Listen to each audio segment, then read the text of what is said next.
రూపాయలు ఖర్చు పెట్టిండు.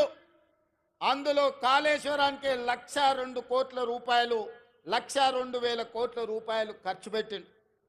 1,02,000 కోట్ల రూపాయలు ఖర్చు పెట్టి ఆనాడు పండిన పంటను కాళేశ్వరం నీళ్లతో పండించిన అని గొప్పలు చెప్పుకున్నాడు.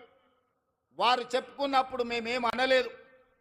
కానీ వారు కట్టిన ప్రాజెక్టులు సుందిల్ల కావచ్చు, మేడిగడ్డ కావచ్చు, అన్నారం కావచ్చు, ఈ బ్రిడ్జ్లు బారేజీలు కుప్పగూలిపోయి చుక్క నీరు లిఫ్టులు చెయ్యకపోయినా ఈనాడు కాంగ్రెస్ పార్టీ అధికారంలోకి వచ్చిన తర్వాత కాంగ్రెస్ పార్టీ కట్టిన ప్రాజెక్టులు అది జూరాల కావచ్చు, శ్రీశైలం కావచ్చు, నాగార్జున సాగర్ కావచ్చు, నెట్టంపాడు కావచ్చు, కోయిల్ సాగర్ కావచ్చు, శ్రీరామ్ సాగర్ కావచ్చు, మంజిరా కావచ్చు, లేకపోతే శ్రీపాద ఎల్లంపల్లి కావచ్చు, ఇందిరా సాగర్ కావచ్చు, సీతారామ సాగర్ కావచ్చు, ఈ ప్రాజెక్టులన్నీ ఆనాడు కాంగ్రెస్ పార్టీ కట్టి ఆ ప్రాజెక్టుల ద్వారా